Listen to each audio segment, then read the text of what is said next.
আলাইকুম, কেমন আছেন সবাই? আর চলে আসলাম রিয়াদ থেকে বাতায়।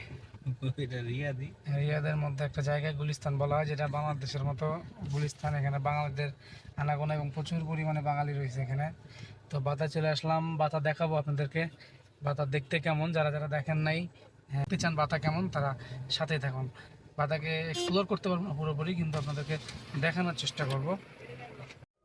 তো দীর্ঘ 45 মিনিট গাড়ি চালানোর পরে প্রায় বাতার কাছাকাছি চলে আসছে। কিছুক্ষণের মধ্যে বাতায় ঢুকে পড়বো। এটি দেখতে পাচ্ছেন যে মেইন রোডগুলো খুবই লাইটিং জাঁকজমকপূর্ণ একটি রাস্তা, কিন্তু বাতার ব্যাপারে যে গল্পগুলো শুনেছি সেটা কিন্তু একদম আমাদের বাংলাদেশের ঢাকার গুলিস্তানের সাথে অনেকাংশেই মিলে যায়। তো আসলে দেখি বাস্তবতার সাথে কি মিল কতটুকু রয়েছে। ঠিক যেমনটি শুনেছিলাম, বাতা দেখতে যেমন একদম আমাদের ঢাকার গুলিস্তানের মতো। বাঙালি বাজার, বাঙালি মার্কেট এই অঞ্চলকে বলা হয়, আসলেই সেটি তেমন। তো গাড়িতে চলতে চলতে একটি ভিডিও করেছিলাম এবং দাঁড়িয়ে থেকেও কিছু ভিডিও করেছি। সম্পূর্ণ ভিডিওটি দেখবেন, আশা করি বুঝতে পারবেন, দেখতে পারবেন বাতা কেমন। এখন মূলত বাতা আমি রোডে ঢুকছি।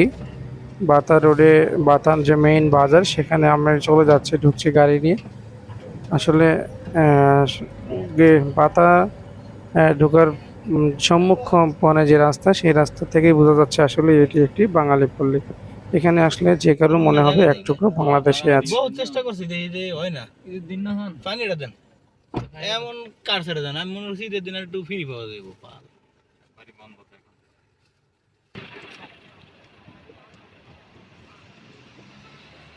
এপাড়া যেন একটি বাঙালি পল্লী, বাঙালি দোকানের অভাব নাই।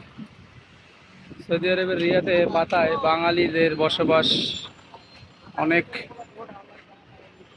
বাংলাদেশ হোটেল, মক্কা বুফিয়া, ওষুধ, মোবাইলের দোকান, অভাব নেই।